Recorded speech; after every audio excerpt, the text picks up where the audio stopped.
Next question here is the British conquered India in a fit of absent mindedness comment. मतलब ये सही है कि नहीं, ऐसा इन्होंने किया या नहीं किया, इसको लेकर एक पूरा का पूरा क्वेश्चन है, थ्योरीज हैं कई सारी से रिलेटेड, तो हम उसको देखेंगे कि अब कहने का मतलब ये है कि ब्रिटिशर्स इस प्लान से नहीं आए थे कि वो यहाँ इंडिया के अंदर एक एनेक्सेशन करने जा रहे हैं या एक अपना एम्पायर बिल्डिंग करने जा रहे हैं। ऐसा एक व्यू पॉइंट है कि उन्होंने जो चीज़ भी किया है that is to gain something out of something, like trade का बेनिफिट लेने के लिए they have done certain act, French powers को यहाँ से निकाला, so for that purpose they are involving in wars. They had no ambition एक तरीके का at the back of the mind कि हाँ हम लोग कोई इम्पीरियलिस्ट एक कंट्री के ऊपर हम राज करने के लिए जा रहे हैं। तो ये कितना हद तक सही है या नहीं, इसके लिए कई सारे हिस्टोरियंस ने यहाँ पर अपने व्यू पॉइंट्स दिए and they have given their own we can say logics to it. So British historian Lord Seeley जो हैं, he has coined the famous phrase that India was conquered in a fit of an absent mindedness, अपनी book के अंदर the expansion of Britain 1883 में करा इन्होंने। और क्यों ये जस्टिफाई किया जा सकता है, हम ये कैसे कह सकते हैं, from the following facts like British conquest of India जो है वो एक यूनिक कॉन्सेप्ट है। ऐसा पहले भी कभी Britishers never intended to rule over India before that. कैसे British conquest arose mostly due to circumstances, कुछ सर्कमस्टांसेस ऐसे बन रहे थे कि इन्होंने ऐसे स्टेप्स लेने शुरू किए, किसी तरीके की कोई प्लानिंग यहाँ पर एग्जिस्ट नहीं करती थी। Conquest began when British and French, इन दोनों की राइवलरी जो है वो चल रही थी, जिसका यहाँ पर मकसद क्या था, ट्रेड का फ़ायदा पहुँचाना यानी कॉम्पिटिशन। सही बात। This competition led to Anglo French rivalry, जिसको हम कार्नाटिक वॉर्स के फॉर्म के अंदर पढ़ते हैं, ठीक है। एंड दस British got more involve in the politics of the Indian kingdoms, ठीक है, पॉलिटिक्स में सक्सेस जो कर्नाटक के अंदर मिलती है, इसकी वजह से ये लोग बहुत बोल्ड हो जाते हैं और 1757 में ये नवाब ऑफ बंगाल को ही चैलेंज कर देते हैं in order to gain that area. Greedy members यहाँ पर जो थे नवाब की कोर्ट के, वो फेवर करते हैं और ओवरनाइट कंपनी को यहाँ पर एक इनडायरेक्ट कंट्रोल मिल जाता है बंगाल, बिहार, उड़ीसा का। तो पैसे जो थे वो बेसिकली उनको आ रहे थे। ओवरनाइट विदाउट प्लानिंग ये चीज़ हो रही थी, ठीक है। कहने का मतलब ये है, मतलब 1764 के बाद की बात हो रही है ये। Overnight without planning British East India company found itself in control of a large population. Control इसका, fertile land, annual revenue 2 million pound का मिल रहा था। इतनी बड़ी farm land, production of crops यहाँ पर हो रहा है, प्रॉफिट क्या है आपके पास, टी, कॉटन, ओपीएम आप उगा पा रहे हो, ट्रैफिक विद चाइना, इस ओपीएम देके they used to buy the सामान। Acquisition of income and workers on this scale put the British power in India in a different class from all the competitors. Acquisition of income and workers, drain of wealth.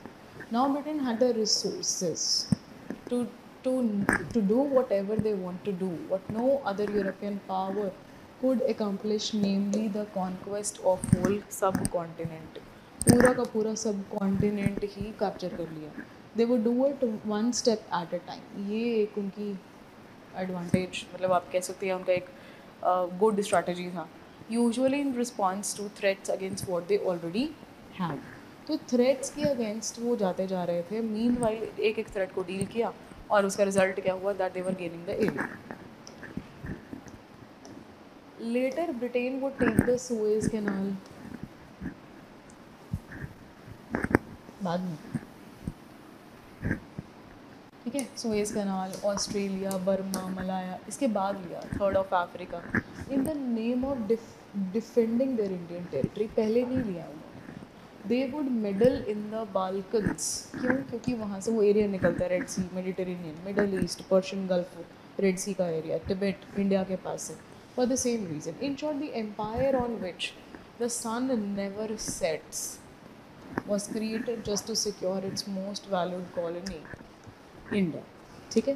तो ये जो empire जो था ऐसा, सन never sets मतलब जहाँ भी रहो कहीं ना कहीं तो सूरज उगा ही होता है। इतना बड़ा एरिया जो था इन्होंने अपने अंडर किया था, it was created just to secure its most valued economy. इतना एम्पायर बड़ा बनाया क्यों, टू सेव दिस, ठीक है। It was so prized possession, बहुत बड़ी लैंड थी जो इनके अंडर आई थी, ठीक।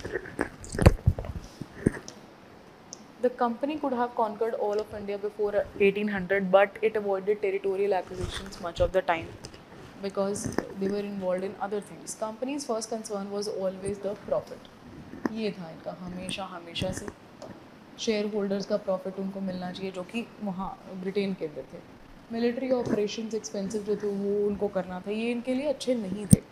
They were bad for their business. They didn't want to be involved in such military operations. The government found that military action was politically unpopular unless it is done in reaction to threats. वही defensive defensive रहा था आज तक हमेशा, offensive कभी नहीं किया. Sindh was offensive. Later the British government offensive किसके डिफेंसिव किसके लिए कर रहे हैं हम? फ्रांस और रशिया से बचने के लिए. जस्टिफाई तो वो भी इसको ऐसे कर देंगे, डिफेंस किसके था? रशिया के अगेंस्ट. बट वहाँ के लोग, सिंध के लोगों के लिए तो फैंसी था. Later the British government was becoming more interested in ruling India directly. बाद में, कब? बाद में, जब उनको लगने लगा situation is in their hands, specially after the loss of American colonies. तो जब ये गया तब इनको लगने लगा कि नहीं, now the game has to be in their hands. ठीक है. पॉटर्स आर्ग्यूमेंट्स क्या हैं यहाँ पे? एक और हिस्टोरियन आते हैं, उन्होंने कहा the absent minded imperialists what the British really thought about empire. So Bernard Potter gave the following arguments in favor of absent-mindedness. इन्होंने ये कहा Britain was a complex and divided society. इन्होंने कहा बहुत यहाँ पे कोई सिंगल यूनिटरी imperial culture नहीं हो सकता था. Empire was so vast, varied and distinct. ठीक है, that shaped British society and thought. तो उनमें कई सारे लोग हैं, तो why how can you have an empire like, है ना, ये तो यही बात बोल रहे हैं. Before the 1880s only a very small proportion of the population had any direct experience with the empire overseas. References to Britain's overseas empire rarely appeared in the newspapers, art and literature. अगर इतना ही था तो फिर ये क्यों नहीं appear हो रहा था? Most history textbooks ignored the empire completely and did not even mention India. At least one of those that did was scathing about the East India Company, describing it as a band of robbers. तो उन्होंने कभी Britain को नहीं वो target किया, east India company को ज़रूर किया था. Contrary to the claim that an imperial culture in Britain impelled its overseas expansion, Potter concludes that empire arise from mainly material reasons. ठीक है.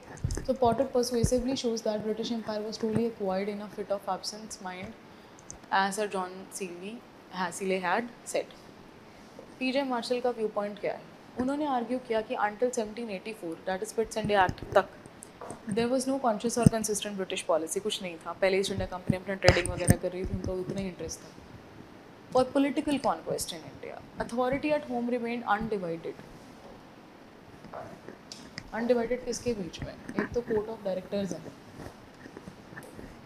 and the teenage regulatory powers of the government. एक side government थी, with no one seemingly interested in acquiring the territories. कोई interested नहीं है territory को लेने में until 1784. Although by then a large empire had already been acquired. वो तो हो ही चुका था ऑलरेडी, अब बच ही क्या गया था. Thus the growth of territorial empire in India was neither planned nor directed from Britain. कुछ ऐसा था नहीं कि ईस्ट इंडिया कंपनी को कहा गया था कि ब्रिटेन के द्वारा कि आप ये करो.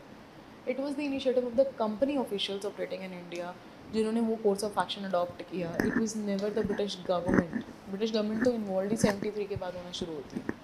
ठीक है. Despite the absence of any policy directives from London. ये बहुत इंपॉर्टेंट पॉइंट है, दिमाग में रखना है. ना ही कॉन्क्वेस्ट और कॉलोनाइजेशन के बारे में कुछ कहते वहाँ से आया, ब्रिटिश गवर्नमेंट से आया. ये सॉलिड पॉइंट है, तो इसलिए दिमाग में रखना. Marshall acknowledge. ठीक है. तो एक तो ये है कि ये नहीं आया. That there was a considerable commercial expansion during the 18th century. The obvious connection between trade and empire was also hard to ignore. ये मुश्किल है of course, ये होगा तो सही, they're linked. But then it was the political fragmentation and instability following the decline of the Mughal power that actually facilitated. मतलब यहाँ पे चीज़ें भी चेंज हो रही हैं. यहाँ पे मुगल पावर बड़ी वीक थी. That was not planned. तो सर्कमस्टांसेस ऐसे थे जिसकी वजह से इन लोगों को फ़ायदा हो गया. Its history therefore needs to be traced in the developments of the 18th century Indian politics, जहाँ पर Britishers were only responding to these developments और जो अपॉर्चुनिटी मिल रही थी उसको एक्सप्लॉइट कर रहे थे. ठीक है. जो उनके सामने आता गया, whatever came their way, they utilized it. In other words, it was developments in the periphery rather than the impetus from the metropole. मतलब वहाँ सेंटर से कुछ नहीं आ रहा, इधर चल रहा है जो चल रहा है, जो जैसा चल रहा था उसको वैसे ही मैनेज करना स्टार्ट कर दिया. जब लगा कि हाँ सिचुएशन जो है हमारे फेवर में जा रही है तो एग्जीक्यूट करते हैं. ठीक है, ये काम हुआ है यहाँ पर. फिर काउंटर व्यू क्या आता है? ये कंपनी या career of territorial expansion company का था. काउंटर व्यूज में क्या आता है हमारे पास? While it is difficult to deny the importance of the sub-imperialism of the men on the spot or pressures generated. सब-imperialism क्यों बोल रहे हैं हम इसे? कि चलो ईस्ट इंडिया कंपनी कर रही है, लेकिन ईस्ट इंडिया कंपनी कर आई कहाँ से? आई तो ब्रिटेन से ही है. ब्रिटेन को पता तो था ये लोग ऐसा काम कर रहे हैं. While it is difficult to deny the importance of this, of the men on the spot, जिस तरीके से इन्होंने यहाँ पे प्रेशर जनरेट किया, they were the driving forces behind territorial conquests. We may also posit here some telling evidence of engagement of the metropole. कहीं ना कहीं centre was involve. We have the evidences in the project of empire building in India. There is first of all considerable evidence to suggest that from the very beginning use of force to promote trade, ये उनको आज़ादी दी गई थी. Trade was always an armed trade. They were allowed to make army. They were allowed to sign. They were allowed to have wars. They were allowed to sign treaties with any of the powers. इतनी power जब आप दी हुई तो automatically भाई तुम्हें पता ही है कि what happens, right? They are not conquering for the first time. They knew the changes. They knew the things already. ये अमेरिका को यूटिलाइज कर रहे थे. And despite the apparent separation between the company and the state, वैसे तो दोनों अलग हैं, एक सेपरेशन है, लेकिन इंटीमेटली इंटरलिंक्ड है for promoting England's diplomatic goals. उनके जितने भी चीज़ें थी, लॉज थे, वो यहाँ ही एग्जीक्यूट करते थे. As the company itself owed its privileges and indeed very existence to the royal prerogative. तो ये तो इनके बिना तो ये है ही कुछ नहीं, तो obviously link तो है. The relationship between Crown and the company was mutually beneficial. This company celebrated the restoration of the Stuart monarchy because it benefited them. 3,000 pounds उनको देते हैं worth of silver plates to His Majesty. 61 में Cromwell's charter was replaced by one signed by the king.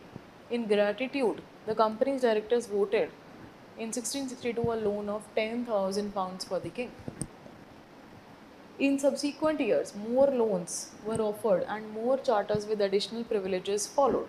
King and company understood one another well. The initial history of the presidency system in India is also indicative of the crown's involvement in colonization.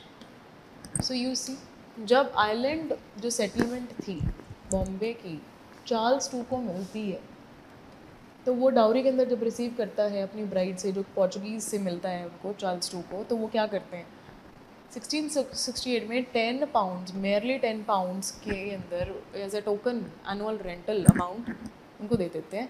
Presidency के headquarters सूरत से shift हो जाते हैं इन Bombay. The company had to depend on the successive governments in London for various matters. Latter was ever ready to provide in exchange for hefty subscriptions to the exchequer. हम पैसे देंगे, आप हमें फ़ायदा दो. There were always a few MPs with East Indian interests, and the ministers used the company's resources for expanding their patronage. तो company के resources, always a few MPs जो कि ईस्ट इंडियन इंटरेस्ट के साथ थे, मिनिस्टर्स यूज्ड कंपनी के resources for expanding the scope of their patronage. Company also was an important element in the city politics of London, about which the government was always keenly concerned. There had been government interventions in the company's affair in 1763. 1764, 73, 84, paving the way for parliamentary intervention in 1766 कि rights of the state to the revenues of the territories conquered. जब ये बोलते हैं भी ये British possessions होंगी, आगे आप चार्टर्स के अंदर देखते हो जब, with the help of Royal Army. The result was the company agreeing to pay 4 lakh pounds to the government. तो उनको वो पे कर रहे हैं. That's the right from the beginning. Even मैं ये जो कह रही थी आपको, इन्होंने चार्टर के अंदर जब चार्टर एक्ट्स आने शुरू होते हैं 1784 में ही, बल्कि इन्होंने वर्ड यूज़ कर लिया था कि हम आज से जितने भी टेरिटरीज हैं उसको क्या कहेंगे, they will be called British possessions. साफ तौर पे दिख रहा है कि ब्रिटिशर्स क्लेम करना चाह रहे हैं. एक सेंट्रलाइजेशन का फीचर हमें दिखाई दे रहा था from East India Company to the British government. Thus, right from the beginning, the British state participated in, profited in this empire. ठीक है? From the empire. It is difficult to argue that it was acquired in a fit of an absence of mind. One could, however, say that the empire was acquired without the national cognizance. साथ में नहीं लेके चले. It was the few Englishmen and the Raja. They were involved and they are doing things. Small number of Englishmen who had not the least illusion about what they were doing. ठीक है?